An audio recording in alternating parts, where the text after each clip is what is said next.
c'est que la radicalité que nous portons ne peut être qu'une radicalité concrète, qui se traduit par des programmes concrets, ayant pour eux la crédibilité, je ne dis pas la compatibilité avec la société capitaliste. La radicalité concrète, ça ne signifie pas en rabattre sur ses objectifs, ça veut dire mettre ces objectifs en cohérence les uns avec les autres dans une politique globale qui tient debout et qui est une alternative pour tout le pays. Il faut que même ceux qui n'ont pas lu Karl Marx, ceux qui n'ont pas mené les disputes à propos de Trotsky, ceux qui ne savent rien du programme commun de 1972 et de notre glorieuse histoire depuis que nous sommes la gauche, puissent se reconnaître dans un programme, se tourner vers les drapeaux rouges comme des fanals de combat, de reconnaissance dans lesquels ils se retrouvent simplement pour des préoccupations qui concernent leur vie. Le congrès d'Épinay, donc, avouait le Parti socialiste à l'union de la gauche. Mais ce fut une vocation sans cesse remise en cause. Et l'onde longue des mauvaises habitudes est restée là. Pour mémoire, je signale que Gaston Defferre a continué à faire des majorités municipales avec les centristes jusqu'en 1983. Et que lorsque je suis arrivé au Sénat, en 1986, c'était l'année où il a fallu sortir avec une fourchette à escargot les derniers vieux de la SFIO qui continuaient à être président de commission avec l'accord de la droite. C'est vous dire qu'il y avait une onde longue dans ce domaine-là. Et d'ailleurs, ça n'a pas traîné. À la première difficulté avec les communistes, nous avons eu un courant droitier qui s'est constitué avec le vocabulaire de la gauche pour nous arracher à l'union avec les communistes, qu'on chargeait de tous les péchés du monde. Et le programme commun, ça va de soi encore plus. C'était le courant rocardien qui ensuite a eu toutes sortes d'héritiers. Alors, on disait, nous, union de la gauche, alliance avec le Parti communiste et les radicaux de gauche. Il disait union des forces populaires. On disait, mais qui c'est les forces populaires? Parce que là, on vient de vous nommer les partis de gauche. Qui est-ce qui reste? À l'époque, on ne parlait pas de l'extrême gauche, et l'extrême gauche n'était pas intéressée, ce qui est bien bête. Alors on nous disait, c'est le mouvement associatif, ce sont les mutualistes, les coopératives. Alors on ne savait pas de quoi il s'agissait, et on comprenait bien qu'il y avait anguille sous roche. Il n'y avait pas besoin de creuser beaucoup pour trouver à quoi ressemblait l'anguille. Dès qu'il y a eu la discussion sur la renégociation du programme commun, dès qu'on parlait de nationalisation, les uns disaient à 100%, les autres disaient à 51%. Nous avons connu le détricotage dans le sens inverse quand on a ouvert le capital pour y réduire la part de l'État des entreprises nationalisées. Donc il ne faut pas dire que les socialistes seraient devenus vertueux et définitivement ancrés. Pas plus les socialistes, pas plus les communistes. Il y a toujours la tentation dans le combat politique de penser qu'on va tirer le tapis à soi et qu'on va tout emporter avec soi. Contre la règle de l'union, contre la règle de l'accord entre les partis de gauche. Et après 80, ça ne s'est pas arrêté. Bien sûr, le programme commun a été mis en route. Mais aussitôt, ont commencé à fleurir des thèses, des théories sur le changement de cap qui s'imposait du fait de l'archaïsme du programme que nous pratiquions, etc. Il est amusant de se souvenir que les premiers qui ont théorisé la nécessité de rompre avec les anciennes doctrines unitaires du mouvement socialiste et communiste, ce sont des jeunes gens, à l'époque, qui avaient fait un article paru dans le journal Le Monde, qui avait fait grand bruit dans le mouvement socialiste, dont le titre était « Pour être moderne, soyons démocrates ». 1984. Bill Clinton vient juste de commencer à se rendre maître du Parti démocrate. Ils écrivaient « La conception dogmatique de la classe ouvrière, la notion d'appartenance des individus à des groupes sociaux solidaires, l'affirmation d'un programme politique atemporel, tout cela doit être abandonné. Tout cela doit être abandonné. La gauche, en effet, n'est pas un projet économique, mais un système de valeurs. » Les auteurs appelaient à faire accepter la modernisation de la société dans son ensemble. Ils ajoutaient même, au-delà du clivage gauche-droite, pourraient s'affirmer les principes sur lesquels notre société doit impérativement reposer. C'était François Hollande, l'avocat Mignard, Le Drian, président de la région Bretagne, et Ségolène Royal. Voilà. c'est pas d'aujourd'hui. On comprendra que des gens comme moi, qui ont été témoins de tout ça, qui ont participé aux rudes empoignades sur ce sujet, n'aient jamais fait preuve de naïveté quant au fond de l'orientation politique qui anime ces personnages. Je vous le dis pour que vous en souveniez pour la suite. Dès lors que ce contexte, cette séquence historique et ses composantes politiques sont posées, il faut regarder la portée des événements que porte 1981. Là, j'ai une note.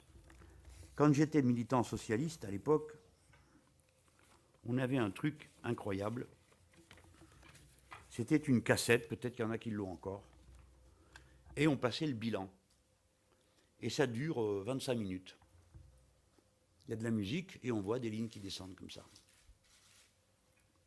Je ne vais pas vous faire 25 minutes, hein. Mais vous savez, chaque fois qu'on parle de 81, oui, mais 83, ah ben attendez, il y a d'abord eu 81. Regardons quand même ce qu'il y a dedans. Oui, mais enfin, Mitterrand, vous savez bien. Les affaires, lesquelles? Enfin, les affaires. Ils ne se souviennent pas. Ce sont des réflexes, des refrains qui abolissent la pensée. C'est fait pour ça. On ne pense plus. Mais dites, c'est qu'il vaut mieux pas trop s'en souvenir, hein. Ça pourrait donner des idées. Partage des richesses. Retraite à 60 ans. 5e semaine de congés payés. Semaine de 39 heures payées 40. Hausse du SMIC de 10%. Du minimum vieillesse de 20%. Des allocations familiales de 55%. Création de l'impôt sur la fortune, créé en 1982, abrogé par la droite en 1986, rétabli par la gauche en 1988. Relèvement de 60 à 65% du taux supérieur de l'impôt sur le revenu. Application d'un prélèvement additionnel exceptionnel de 25% sur les revenus supérieurs à 100 000 francs. Pas beaucoup, hein? Nationalisation des 36 principales banques de dépôt et des grandes industries. Alcatel-Alstom, Saint-Gobain, Péchinet, Thomson, Rhône-Poulenc et tutti quanti. Le 14 juillet 1986, je veux rappeler à tout le monde, quand on vous dit « oui, mais les privatisations », laissant entendre que Mitterrand, après avoir nationalisé, privatisé une fois le masque tombé. Tout le monde semble avoir oublié que, justement, le 14 juillet 1986, et vous savez que François Mitterrand aimait les symboles, refuse de signer les ordonnances de privatisation, celles qui concernaient notamment Havas, Matra, TF1, Saint-Gobain, la Société Générale et Paribas. Partage des richesses encore, loi Auroux sur les droits des travailleurs, droit d'expression des travailleurs sur leurs conditions de travail, obligation de financement des comités d'entreprise, droit de retrait pour les salariés en cas de danger. Émancipation et liberté. Doublement du nombre de bacheliers sous les deux septennats de François Mitterrand. Création du bac pro en 1985. Abolition de la peine de mort. Légalisation des radios libres. Suppression de la Cour de sûreté de l'État et des tribunaux militaires. Abrogation des lois anti-casseurs. Égalité homme-femme. Loi Roudy interdit les discriminations de genre qui jusque-là étaient légales, car autrefois on pouvait dire qu'une annonce d'emploi était réservée à un homme ou réservée à une femme. Remboursement de l'IVG par la sécurité sociale. Abolition du délit d'homosexualité. Doublement du budget de la culture, passage à 1% du budget. Création de la fête de la musique, vous vous en souvenez, création des zéniths et des musées dans les villes. Protection des espaces naturels du pays, loi littorale. Je m'arrête là parce que sinon on y passe la soirée. Ce qu'il faut bien que chacun voit ou se souvienne, c'est que c'est une œuvre immense, une véritable bascule sociale qui s'opère à ce moment-là. Et c'est bien pourquoi ce souvenir est si encombrant pour les possédants, qui sauteront sur le tombeau de François Mitterrand jusqu'à la fin des temps, comme ils l'ont fait pendant longtemps avant que Jaurès soit pour finir réhabilité par Sarkozy, à une date fort récente, parce que c'est le mauvais souvenir de leur vie. Je me souviens d'un orateur socialiste, Michel Berson, qui, lorsque la loi de nationalisation a été cassée par le Conseil constitutionnel, cette loi est revenue au Parlement. Et Michel Berson, qui était un député de l'Essonne, dans lequel il y avait des gens qui savaient écrire, avait fait un discours terrible à l'Assemblée en disant « Vous n'êtes pas là pour défendre l'intérêt général, vous défendez l'intérêt de vos familles. » Et il prenait à partie, un par un, les gens dans la salle, on était bien documentés, et disait « Vous, dont l'épouse est au conseil d'administration de telle entreprise, vous qui êtes actionnaire de la banque machin, vous qui êtes le frère du directeur, etc. Vous. » Et dans la liste, hélas, on a fait une erreur, on avait collé le président du Conseil constitutionnel, à qui on rappelait ses attaches familiales avec des actionnaires des sociétés nationalisées. C'était la bêtise qu'il ne fallait pas faire. Donc ça a fait une énorme histoire. Le journal qui n'existe plus aujourd'hui, qui s'appelle Le Quotidien, avait publié la photo de Michel Berson en petit, avec en gros, en énorme comme titre, la saloperie. Nous, on mettait ça sous des cadres. Mais déjà, l'affaire était mal engagée. J'ai donné la portée, et maintenant, c'est le moment de venir à ce que je fais moi comme bilan personnel.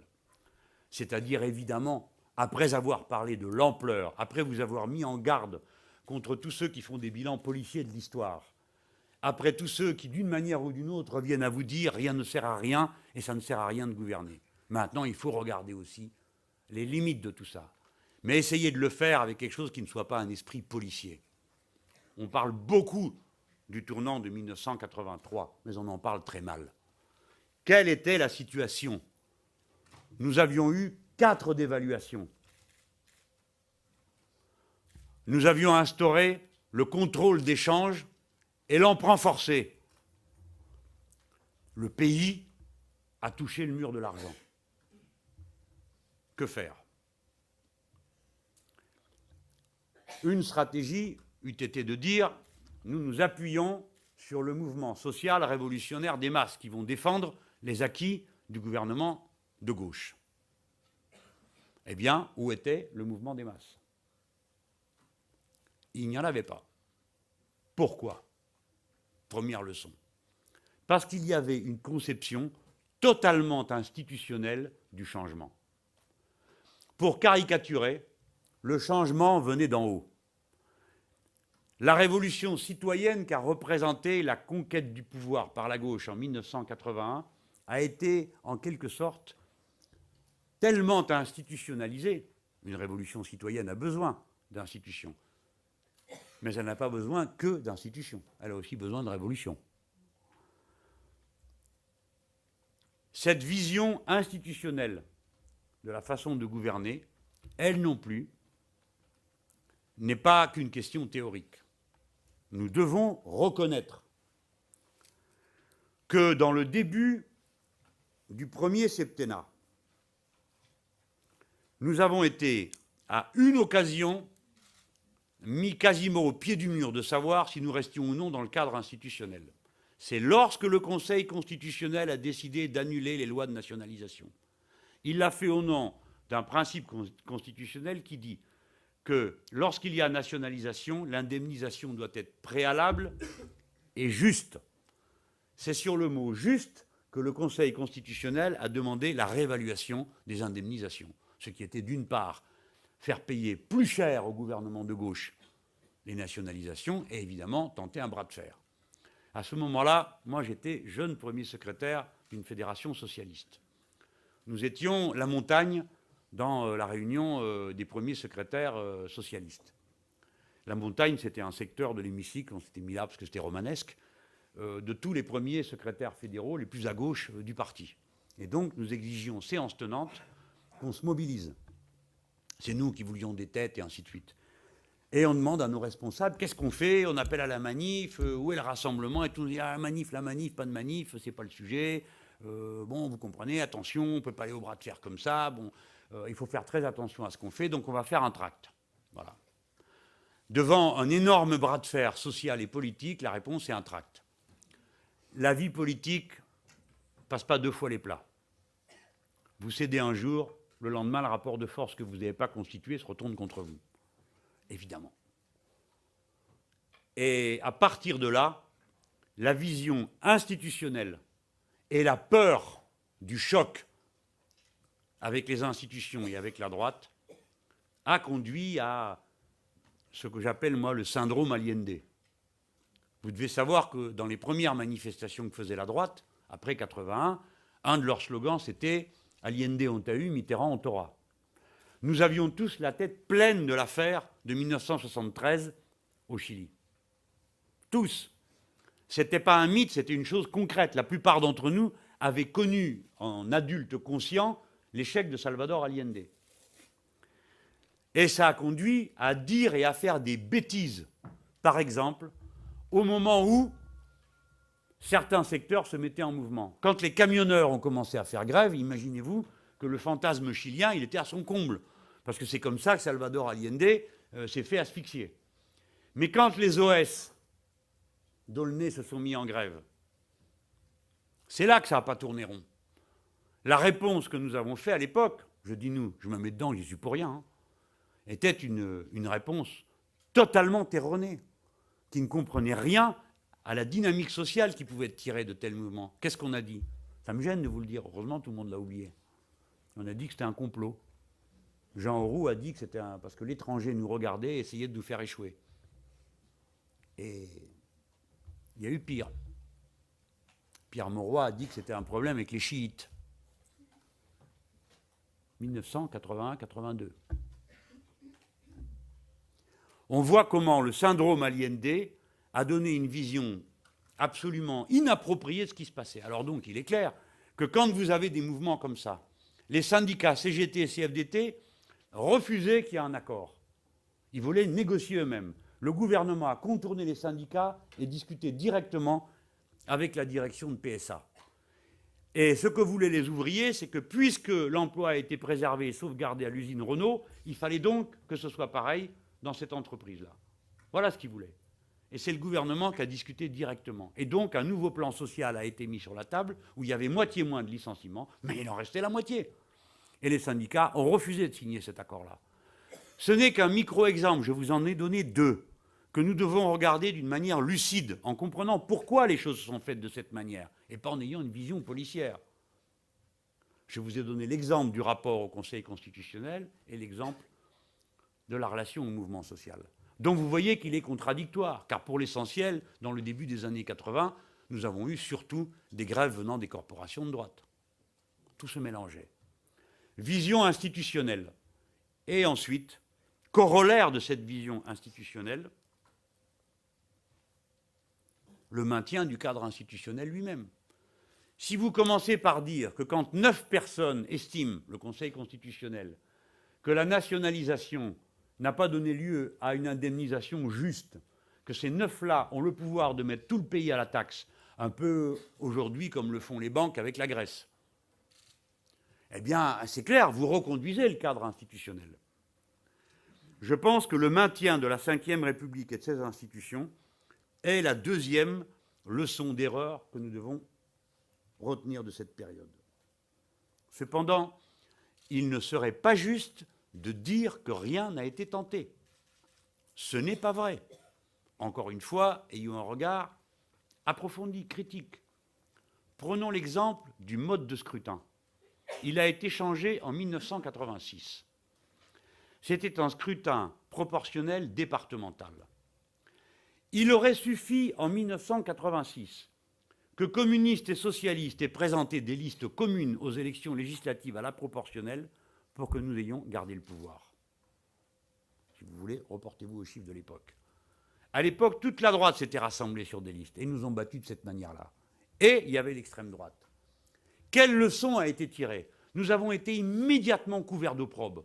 On a dit, c'est vous qui jouez, qui faites entrer l'extrême droite au Parlement. Tout le monde faisant semblant d'oublier que la première élection à la proportionnelle n'avait pas été décidée par nous, le gouvernement de gauche, mais par Valéry Giscard d'Estaing aux élections européennes. Et que la première victoire de l'extrême droite n'avait pas été acquise à cette élection-là, mais en 1983, dans la commune. Voilà. Madame Sirbois. Ben voilà. Et après, ce qui est resté comme leçon, c'est la proportionnelle fait venir le Front National. Eh bien, très bien. Mais plutôt que de supprimer la proportionnelle, on aurait pu supprimer le Front National. Mais je parle très sérieusement. Si ce parti est en danger pour la démocratie dans ce pays, on a déjà réglé le problème une fois, en 1936. On est le seul pays d'Europe qui a fait une loi qui a interdit les ligues fascistes. Tant et si bien que nous sommes le seul pays latin et le seul pays de ce bout du continent qui a échappé à un gouvernement fasciste ou nazi. Les Espagnols y ont eu droit, les Italiens y ont eu droit, les Allemands y ont eu droit. Il y a un seul pays où ça n'a pas eu lieu, c'est chez nous. Et pour en venir à bout de la classe ouvrière de ce pays et de ses mobilisations, il a fallu organiser une défaite militaire. Et c'est ce que les gens d'extrême droite avaient appelé la divine surprise, la défaite militaire qui permettait au maréchal Pétain et à la Révolution nationale de se mettre en place. Il a fallu ça pour briser cette classe ouvrière-là. Donc on connaît la recette. Si on pense qu'ils sont dangereux pour la démocratie, on les interdit. Mais on ne se joue pas le numéro qui continue aujourd'hui, de se faire peur avec le grand méchant loup et de continuer à lui donner de l'argent public, parce que comme tous les autres, il émarge au budget de l'État, et de permettre qu'il soit présent aux élections, et ensuite de faire semblant que c'est un grand danger, etc. C'est ou l'un ou l'autre. Après 86, donc la droite a pu rétablir le scrutin uninominal à 2 tours, en faisant un découpage qui a été un charcutage épouvantable, et personne n'a défendu le scrutin proportionnel départemental. Quand je dis personne, c'est qui dont je vous parle? Le parti dont j'étais membre, le Parti socialiste, qui n'a à aucun moment défendu quelque chose qui avait été mis en place. Alors on peut toujours maintenant recommencer, et d'ailleurs remarquer qu'il ne propose pas le scrutin départemental à la proportionnelle. Il propose d'instiller une dose de proportionnel, avec ce vocabulaire inimitable de la bonne société. Pourquoi instiller? Pourquoi pas tout prendre? C'est ça qu'il faudrait qu'il nous explique. Pourquoi? Qu'est-ce qu'il regrette sur la proportionnelle de 1986? D'avoir fait entrer le Front National? On a la réponse, interdisez-le. Ou sinon, permettez-le, parce que c'est pas normal qu'une force politique qui fait 15% à toutes les élections, quand vous les mettez tous ensemble, là, De Villiers, les chasseurs, Madame Boutin et tout ça, ça fait à peu près tout le temps la même... Madame Boutin, je l'enlève, parce que c'est un jour de charité. Bon. Mais ça fait en gros 13, 14, 15% à toutes les élections, depuis plus de 15 ans. C'est pas normal. Si c'est une force politique comme les autres, bah, elle a le droit d'être représentée, non? Nous sommes bien représentés, nous, qui ne faisons pas 15%. Donc, vous voyez, il n'est pas vrai qu'on n'ait rien fait. Mais quand on a fait, personne ne l'a défendu. Comme ensuite, personne ne défendra les nationalisations. Comme ensuite, personne ne défendra la retraite à 60 ans parmi ceux qui l'avaient créée. Je ne parle pas des communistes, bien sûr, mais je parle des socialistes, qui ont dit qu'il faut allonger les durées de cotisation à mesure que la vie s'allonge, qui est la décalcomanie directe des programmes européens des libéraux. Ça, c'est une chose. Mais il y a eu d'autres tentatives. En 1984, on propose un référendum pour créer le droit à référendum sur d'autres sujets que ceux de l'article 11 de la Constitution. On fait la loi, on la dépose, elle arrive au Sénat, elle n'en bouge plus. Autre exemple, beaucoup plus significatif. En 1991, le président Mitterrand annonce qu'il va créer une commission pour la réforme de la Constitution. Un discours extraordinaire. Le hasard fait que la veille, nous avions créé la Convention pour la 6e République avec Julien Drey et Marie-Noëlle Lienemann. Le hasard faisait bien les choses à cette époque-là. Et nous pensions qu'il y aurait un dialogue fracassant sur le changement des institutions. Que s'est-il passé? Rien. Rien. Un pet de nonne sur une toile cirée, comme disait François Mitterrand. Pourquoi? Parce que les dirigeants socialistes n'en voulaient pas. Et ce que je vous dis là, ce n'est pas seulement les faits, ni même mon vécu de responsable socialiste. C'est ce que le président lui-même m'en a dit lorsque j'ai posé la question. Pourquoi est-ce qu'il ne se passait rien? Et c'est en 91, 92, je ne sais plus, 91, que le Parti socialiste fait un congrès qui devait une fois de plus moderniser, gnani gnagna, le congrès de l'Arche. Vous avez un document qui est gros comme ça. Je ne l'ai pas amené là. Si je l'ai amené. Si je l'ai amené, c'est toi qui l'as, Laurent, dans le sac. N'essaye pas de me le voler. Et dans ce document, non mais c'est pour que vous le voyez, pour, vous voyez, on voit les objets quand c'est comme ça. Merci, Laurent. Voilà. Regardez. Toutes ces pages. Là-dedans, pas un mot de la réforme de la Constitution. Alors que François Mitterrand vient de lancer l'idée. Il n'y a qu'un texte qui s'oppose à ça. C'est le nôtre. Et le titre, c'est « une 6e République pour le changement social. Je n'ai pas là le texte à vous le montrer. Voilà. Nous avons fait 8%. Bon, c'était un vote truqué comme d'habitude, mais quand même. 8%. Il y a des camarades dans cette salle qui y étaient. Et les autres ont évidemment fait 90 000%. Moins 8%. Donc, c'est vous dire qu'à ce moment-là, la réforme des institutions, elle est sur la table. Et c'est eux qui décident qu'ils ne feront rien. Alors évidemment, maintenant, ça leur va bien de dire François Mitterrand, le monarque le républicain, et blabla, et blabla. Oui, oui, tout ça est peut-être vrai en même temps. Hein. Mais vous, qu'est-ce que vous faisiez? Qu'est-ce que vous avez fait? Qu'est-ce que vous avez proposé? Qu'est-ce que vous avez dit? Qu'est-ce que vous avez mis sur la table? Quelle idée vous avez lancée? Quelle mobilisation vous avez proposée? Rien. Des kilomètres de phrases creuses qui sont dans ce bouquin où on a inventé qu'on allait se retrouver des gens qui étaient des matérialistes avec des fadaises sur la part obscure de l'homme. C'est dans ce bouquin qu'il y avait la phrase sur le capitalisme horizon indépassable. C'est moi qui l'ai fait enlever. Ainsi que la part maudite de l'homme et toutes ces sornettes qui renvoient au péché originel et aux salades qui n'ont aucun intérêt pour la lutte socialiste. Voilà à quoi ils étaient occupés. Par conséquent, vous voyez que quand on fait le bilan, il ne faut en aucun cas que ce soit le bilan d'un homme. Il faut que ce soit le bilan d'une situation. Donc, disais-je, erreur du maintien du cadre institutionnel. Pour nous, la conclusion, c'est la 6e République. Pas d'implication populaire parce qu'une pratique exclusivement institutionnelle du changement. C'est la raison pour laquelle la question de la révolution citoyenne repose tout entière sur l'idée que cette fois-ci, le programme doit être approprié et réalisé par le bas. J'ai fait la démonstration de comment on pouvait faire. Je ne vous dis pas qu'on va arriver à obtenir le même niveau de conscience, mais ne sous-estimons pas le niveau de conscience auquel sont déjà parvenues d'innombrables personnes dans notre pays, à travers la lutte de 2005, à travers l'altermondialisme, à travers le travail magnifique qu'a fait Attac, à travers les mobilisations syndicales sur les retraites en 1995 et cette année. Oui, il y a une capacité d'encadrement politique de haut niveau en faveur des objectifs de la révolution citoyenne qui sont à portée de la main, à condition qu'on mette le feu à la plaine, qu'on trace un horizon, qu'on enflamme, qu'on entraîne, qu'on organise, qu'on ne confonde pas la vie politique avec un divan de psychiatrie où l'on vient se tâter l'ego les uns les autres, mais où on attend tout du mouvement populaire qui est disponible. Comment peut-on faire? On va voir ce qu'on peut faire avec le programme partagé. Mais moi, j'ai vu que si nous voulons, nous pouvons le faire en mettant en mouvement les travailleurs, les salariés, leur capacité d'intelligence collective, leur inventivité. Oui, on fera la transition énergétique en s'appuyant sur la capacité de mobilisation intellectuelle des ingénieurs, des ouvriers qualifiés, de tous les travailleurs de l'industrie, du nucléaire qui sont capables de faire autre chose que du nucléaire, comme de ceux du pétrole et du gaz, qui savent produire les machines et qui connaissent les cartes et les manières de prospecter qui permettent d'imaginer la géothermie dans toutes ses composantes en alternative à l'énergie nucléaire, et ainsi de suite. J'ai organisé une fois une réunion avec des cheminots pendant la bataille des élections européennes. Comme c'était ma 10e réunion avec les cheminots, j'en avais par-dessus la tête de discuter du rail et de l'Europe.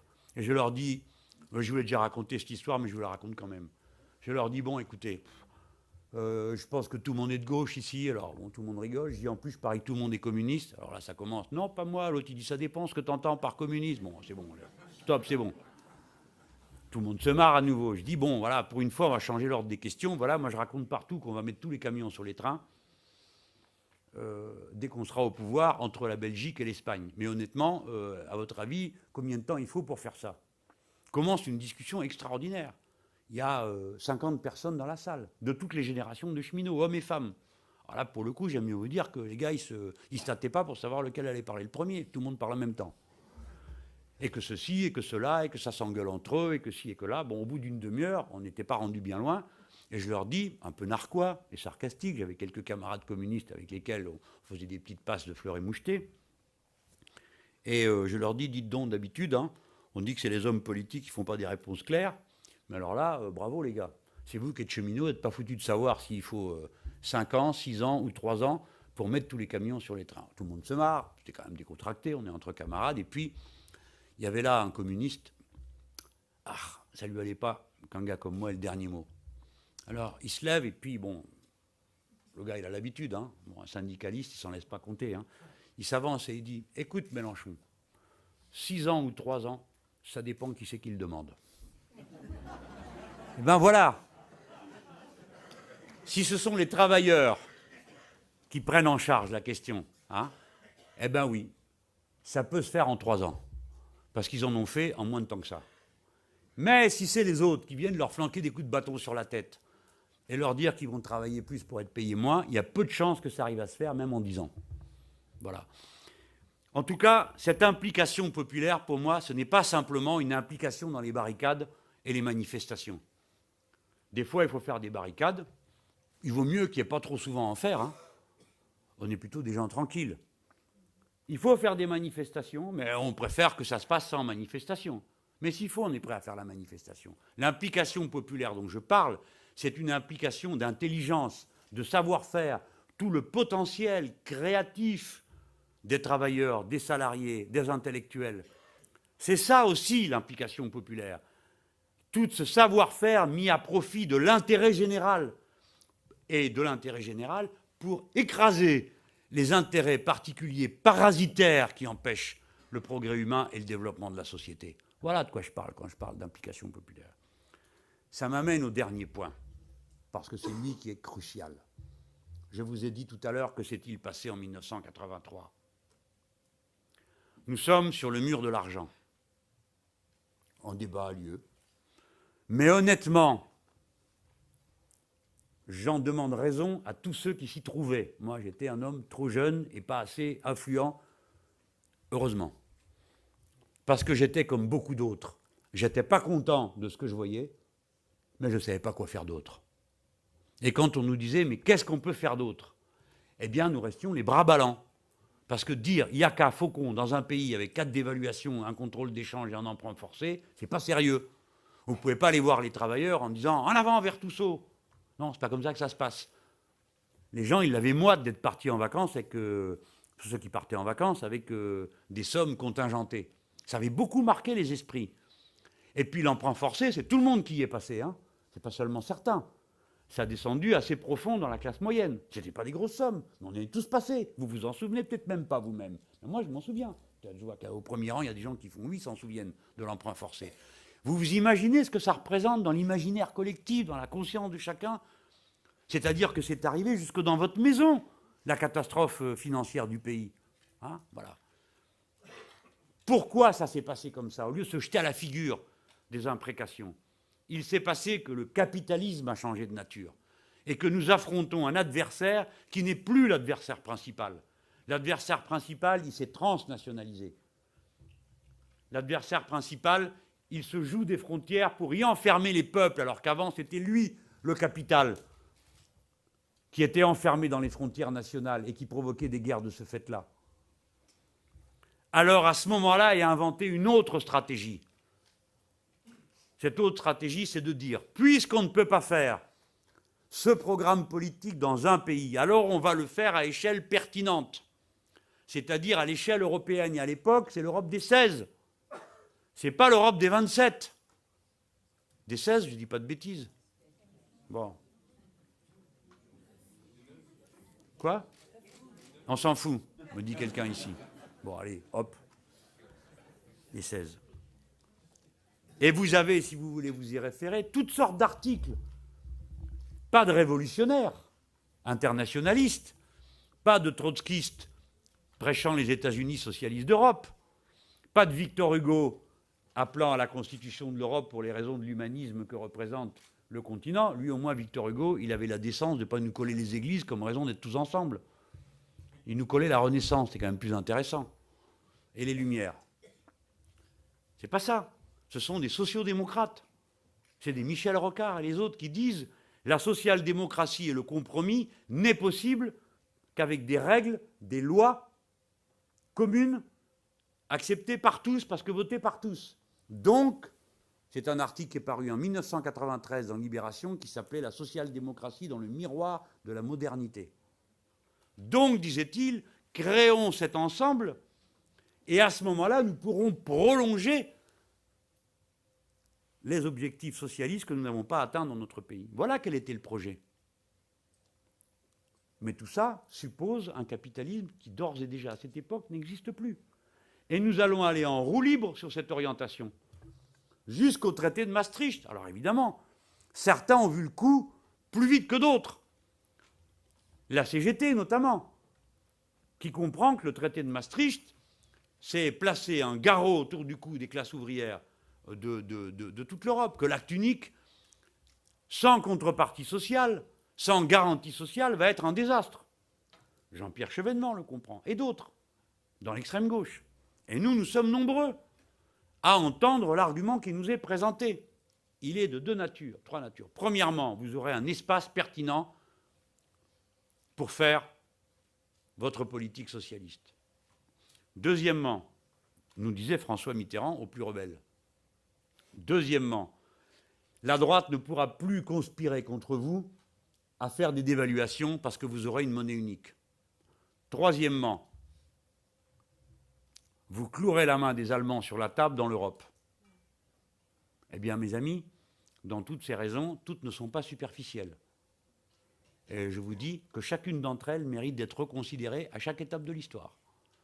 Mais ce qui a changé, c'est que l'Europe qui se met en place, c'est une Europe qui décide du principe de la concurrence libre et non faussée, de l'ouverture des frontières sur le monde et de la règle que les nouveaux pays, notamment quand on va en faire rentrer 10 d'un coup, ça va être qu'ils se financeront leur rattrapage économique et industriel par rapport au reste de l'Europe uniquement par le dumping social, vu qu'il n'y a plus d'argent à leur donner, vu que les libéraux ne veulent pas qu'il y ait de budget européen avec un impôt européen qui permettrait d'alimenter des fonds structurels permettant de faire pour ces 10 nouveaux pays ce qu'on avait fait autrefois pour l'Irlande, pour le Portugal et pour l'Espagne. Voilà. Donc l'erreur, elle vient de l'erreur d'analyse de quel adversaire nous affrontons. On fait comme si on allait pouvoir compter sur un capital national ou européen avec lequel on va se confronter au reste du monde, exactement comme autrefois, dans le cadre des nations, il y avait un accord possible entre le capital et le travail face aux autres impérialismes. Pour reprendre l'ancien vocabulaire, ou pour ceux qui ne comprennent pas, je le redis d'une autre manière, que chaque pays pouvait avoir des intérêts communs liant la classe ouvrière la mieux salariée avec son patronat pour faire face aux autres. On oublie que ce capital national n'existe plus, que celui qui dirige, c'est le capital transnationalisé, qui, lui, n'a ni patrie, ni origine, ni figure. Sinon, qu'au bout du compte, il est rattaché aux États-Unis d'Amérique, aux agences de notation des États-Unis d'Amérique, aux fonds de pension des États-Unis d'Amérique, aux LBO qui viennent des États-Unis d'Amérique. Et comme on ne le comprend pas, qu'on est toujours sur la mentalité 19e siècle, dont ne sont toujours pas sortis les François Hollande et les autres petits génies du type Strauss-Kahn et compagnie, c'est qu'on n'est plus au 19e siècle. Et que, par conséquent, c'est le capital transnational qu'il faut affronter. Et donc, il faut une politique qui soit une politique de rapport de force et de rupture avec les moyens qui permettent à ce capital de dominer. Il ne domine pas par autre chose que des décisions politiques. Il faut donc couper les cordons. Premièrement, les filtres sociaux, écologiques et fiscaux à l'entrée de l'Europe. 450 millions de personnes, c'est une échelle de marché suffisante. 80% des échanges extérieurs de la France se font avec ses partenaires européens, pas avec le reste du monde. Mais nous n'allons pas sacrifier le projet européen aux perspectives commerciales des représentants de commerce allemands qui vendent des machines-outils. Qu'est-ce qu'ils croient? Mais dans quelques années, c'est fini. Des machines-outils, il s'en produira aussi en Chine, en Inde. Et entre-temps, ce sera vidé de notre sang, tout sera parti. Bref, couper les liens, c'est donc faire du protectionnisme européen, abolir la règle de la concurrence libre et non faussée dans un certain nombre de domaines qui doivent être soustraits à la loi du marché. Il y a service public, où certains monopoles doivent être établis. Voilà, c'est ça la politique qu'il faut faire. Se confronter. Que vaut un programme politique qui comporte quelques promesses que ce soit pour les travailleurs s'il ne dit pas comment il va affronter les banques qui le lendemain matin se battront? Vous croyez que le mur de l'argent, qui ne s'est pas laissé faire en 1981, en voyant arriver des sociodémocrates bêlants de sympathie, va se dire « Oh, ceux-là, ils sont trop sympas, nous préférons Strauss-Kahn, ouf, nous avons échappé à Mélenchon ». Qui peut croire une chose pareille? Aussi, en Grèce, ils disaient « Ouf, nous avons échappé aux communistes ». Est-ce qu'ils se sont dit aussitôt « Voyons ce qu'on peut faire avec ce monsieur Papandréou qui a l'air si aimable et si peu dangereux », qui d'ailleurs c'est bien prouvé? Non, le lendemain, ils lui ont sauté à la gorge. On a pris à la gorge la Grèce pour une dette à peine équivalente à 1% du total de la richesse produite en une année en Europe, la dette cumulée, toute la dette cumulée de la Grèce. Et on a laissé faire les agences de notation et les banques. On a interdit aux Grecs d'emprunter directement à la BCE, dans le traité de Lisbonne, vous le savez comme moi. Et donc, si la Grèce est en crise, contrairement à ce que dit M. Wauquiez ce matin à la radio, ce n'est pas à cause de sa manière de gérer la Grèce, c'est à cause des conditions politiques que l'Union européenne a créées, et rien d'autre. Voilà.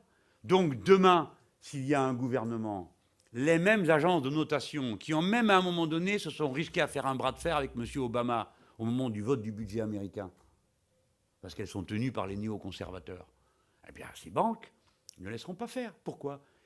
Elles ont fait la Grèce, personne n'a rien dit. On a couru partout, on a ramassé de l'argent, soi-disant, pour boucher le trou à un tarif prohibitif. Elles sont passées à l'Irlande. Personne ne leur a rien dit, on a puni les Irlandais. Ils sont passés au Portugal. Personne n'a rien dit. Mais là, déjà, ça commençait à devenir un peu plus palpitant. Quand voir un Socrates, social-démocrate, vraiment qui n'est pas un foudre de guerre, enfin, que je fasse attention aux adjectifs que j'emploie parce que je suis filmé. Enfin bon, entre Papandréou qui n'a pas résisté une minute au feu et Socrates qui, lui, présente un plan d'austérité, le Parlement n'en veut pas, il démissionne. Et une fois qu'il a démissionné, hop, il négocie avec le FMI et la Commission européenne pour qu'ils viennent dans le pays. Il essaye quand même de dire non, surtout pas le FMI. C'est dire l'estime qui se portent les uns aux autres. Pas le FMI, l'Europe oui, mais pas le FMI. Bon, d'abord, on va essayer les Chinois. On va d'abord essayer les Chinois. Les Chinois, d'habitude, c'est à moi qu'on les attribue. Mais là, c'est lui qui a été les chercher pour leur vendre tout ce qu'il trouvait et pour leur emprunter de l'argent. Eh bien, vous voyez bien que si ça s'est passé, si on était encouragés, ils vont donc passer à l'Espagne, mes amis. Et puis l'euro s'effondrera.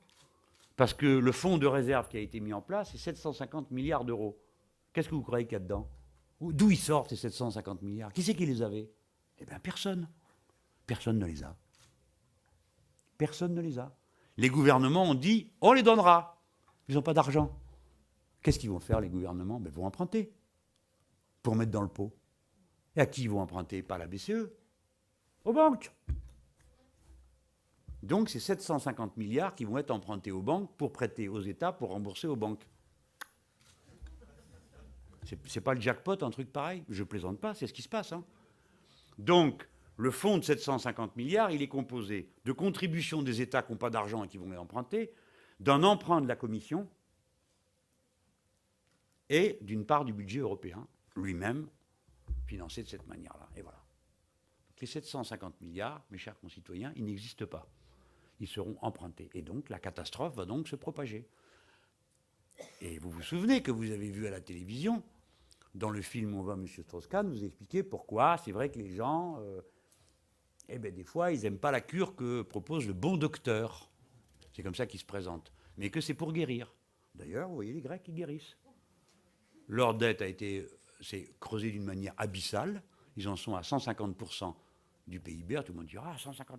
Bon, les Américains, c'est 200%. Non, les Japonais, c'est 200%. Voilà. Ça, c'est des histoires pour faire peur aux gens. En tout cas, eux, ils n'étaient pas là. Ils étaient à 90. Les voilà rendus à 150. Ils empruntaient à 13, ils sont tombés à genoux. Je crois qu'ils sont tombés à genoux à 15 ou à 18. Eh bien maintenant, ils empruntent à 23. 23. Vous vous rendez compte? 23% de l'usure pure et simple. Ils ont tout vendu. Les aéroports, les routes, les ports, les agences régionales, le téléphone, la flotte, l'électricité, tout, il ne reste plus rien à vendre. Si les Allemands ont dit, vous pourriez vendre vos îles, eh bien, ils ont commencé. Qu'est-ce qui reste à vendre? Le littoral, l'espace maritime exclusif, ils vendront tout. Et de même, et pourquoi faire? Pour rien. Maintenant, tout le monde le sait, la Grèce ne peut pas sortir de l'impasse. Elle ne peut pas. Je ne vais pas en faire la démonstration maintenant. C'est ce capital-là que nous affrontons. Et c'est ça la leçon des années de 81. C'est pas la peine, ça serait trop simple si nous avions des traîtres à fusiller. Ce serait parfait, on dit lesquels, on les fusille et c'est fini. Mais vous savez comme moi que ça n'a jamais rien donné comme procédé. Eh bien cette fois-là, pas plus qu'une autre. Il n'y a pas de traîtres. Il y a des gens qui tâtonnent. Nous sommes des êtres humains. Les uns se disent, il ne faut pas y aller trop fort. Certains se disent, comme c'est là, c'est bien, de toute façon, il y a toujours eu des pauvres, ça continue. D'autres se disent, il ne faut pas y aller trop fort parce qu'on ne va pas savoir faire et le truc va nous tomber sur la tête. Et puis d'autres disent, il faut rompre. C'est ça notre programme. C'est rompre et affronter. Nous pouvons porter des coups à l'adversaire aussi violents que ceux qu'il peut nous porter. Je l'ai dit une fois sans être démenti. Entre un prêteur et un emprunteur, il y a un rapport de force. Alors bien sûr, l'emprunteur, le prêteur a des moyens. Il vous prête ou il ne vous prête pas. Mais l'emprunteur en a aussi. Il rembourse ou il ne rembourse pas. Et figurez-vous que quand on dirige la France, le non-remboursement, ce n'est pas l'affaire grecque. L'affaire grecque, qui d'ailleurs a son adresse en France, si vous ne le savez pas. La Grèce est endettée auprès de 6 banques, dont 3 françaises. C'est ce qu'on appelle les marchés, à une adresse dans Paris. Et on connaît les noms des gens qui y habitent. Ça n'a rien de mystérieux. Voilà. Cette lucidité dans l'analyse du capitalisme, voilà la dernière leçon que je propose à cet instant. Donc, récapitulons. Qu'est-ce qu'on peut apprendre de 1981 ? Pas tout, parce que sinon je recommence avec mes 8 pages, là.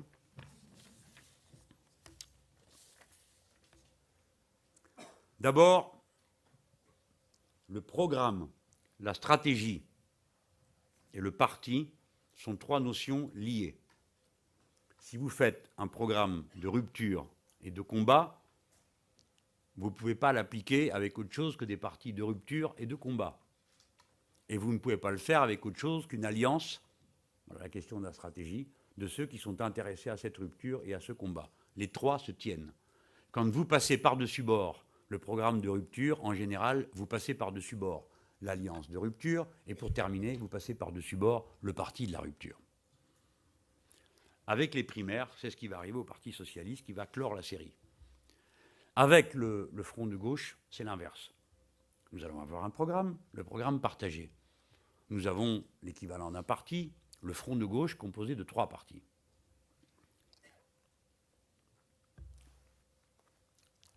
Donc une stratégie, un parti, un programme. La stratégie, c'est l'union.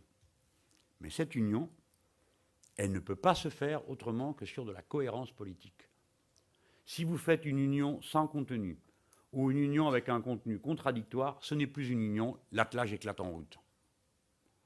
Donc, la question du programme est la question centrale du moment politique et de la lutte politique et des explications politiques que l'on doit avoir à gauche.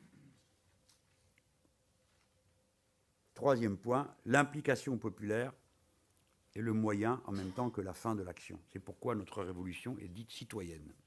C'est une révolution, elle rompt avec le régime de la propriété dans les secteurs qui sont soustraits au marché, elle rompt avec le système institutionnel, celui de la Ve République et la Constituante sont appelés, elle rompt avec la hiérarchie des valeurs, puisqu'à la place de la concurrence libre et non faussée, elle met la coopération et la solidarité.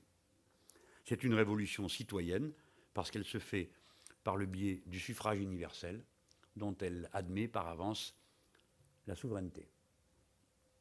Elle est citoyenne parce qu'elle signifie que le pouvoir est exercé par le peuple. Elle n'accepte donc aucune entrave à l'exercice de cette souveraineté qui ne soit contrôlée par le peuple. Donc, il ne peut pas être question de continuer avec le carcan du traité de Lisbonne, ni économiquement, ni politiquement. Il faut donc sortir de ce carcan, éjecter le pacte Euro+, fiche à la poubelle le trimestre européen et divers autres sornettes qui sont dans ce traité de Lisbonne. Nous avons la certitude que si la France appelait à un autre modèle de construction de l'Europe, elle serait entendue. La vérité, c'est que personne ne propose rien d'autre que ce qui se fait. 4e point, c'est le prix de la crédibilité. On ne peut pas se présenter devant le peuple autrement qu'avec une vocation et des arguments gouvernementaux. Et la crédibilité nous enjoint donc de faire vivre une radicalité concrète. Enfin, le cœur du programme ne sera jamais autre chose que la question du partage des richesses dans la société. Tout le reste est ce qui se construit autour. L'objectif de la planification écologique est une autre version du partage des richesses. L'objectif de la Sixième République, c'est une autre façon de procéder au partage de la richesse. C'est la question centrale de notre société. c'est celle que ne veulent pas poser ceux qui, par définition, pensent que toute confrontation tournera à leur désavantage. S'il faut affronter, avoir un programme de rupture, c'est parce qu'il faut partager les richesses. Au fond, à l'issue de 1981, il y aura eu deux formes de bilan. Premier bilan, ceux qui auront conclu que décidément on ne peut rien faire. Soit qu'ils se soient évaporés dans un isolement révolutionnaire qui ne mène nulle part, soit qu'ils aient conclu qu'on ne pouvait rien faire d'autre que ce qui s'était toujours fait. Pour ce qui concerne le mouvement socialiste, son naufrage est consommé. Dans la ligne du Parti socialiste européen, dans l'approbation de ce que fait M. Papandréou, et toute cette affaire a été en quelque sorte cristallisée par ce qui s'est passé en 2005, et dont nous voyons aujourd'hui les conséquences politiques. Nous avons tiré courageusement d'autres leçons, et surtout, par-dessus tout, nous nous sommes donné les moyens d'avancer. Et ce moyen magique, c'est le front de gauche. La question n'est pas posée de savoir si il y aura de grands événements sur le vieux continent. La seule question, c'est quand ça aura lieu. Nous avons la certitude que le monde que nous avons sous les yeux s'écroulera aussi vite que le benalisme, plus vite que le moubarakisme, et à mon avis, au moins aussi rapidement que se sont déroulés en quelques semaines les événements qui ont eu lieu dans les pays de l'Est à l'époque dont vous vous souvenez. Nous avons la certitude, parce que tout est en place pour ça, un effet de système terrible des dirigeants aveuglés, totalement idéologisés, persuadés qu'on ne peut pas faire autrement que comme ils sont en train de faire. Ces gens-là vont, comme on le dit, suivant cette belle expression aussi expressive, dans le mur en klaxonnant. Et personne ne veut arrêter la machine. Si vous m'avez écouté ce matin dans mon dialogue avec M. Wauquiez, c'est effrayant de voir ça. Ces gens n'ont rien compris. Rien deviné, rien prévu. Ils récitent, ils annonnent des formules creuses sur le gouvernement économique de l'Europe qui, paraît-il, est fait, sur l'Europe sociale qui, paraît-il, est en marche. Je ne crois pas qu'il y ait une personne qui nous ait écoutés qui puisse croire une chose pareille. Pourtant, eux le croient. D'autres sont au moins tout aussi aveuglés. Il suffit de voir comment parle Dominique Strauss-Kahn en particulier. Bon, voilà. J'arrive au bout de ce que j'avais à dire. J'espère avoir fait une présentation qui donne de ma vision des événements et des leçons de 1981 quelque chose de différent de ce que vous allez beaucoup entendre. Bon, j'aurais volontiers conclu en reprenant la belle formule de Jean Jaurès de 1981. Les uns n'ont gardé que la cendre, et nous avons conservé la braise. Je vais me contenter, pour faire honneur à sa mémoire, de citer François Mitterrand. Il est normal qu'à chaque génération, on fasse autrement autre chose. Voilà.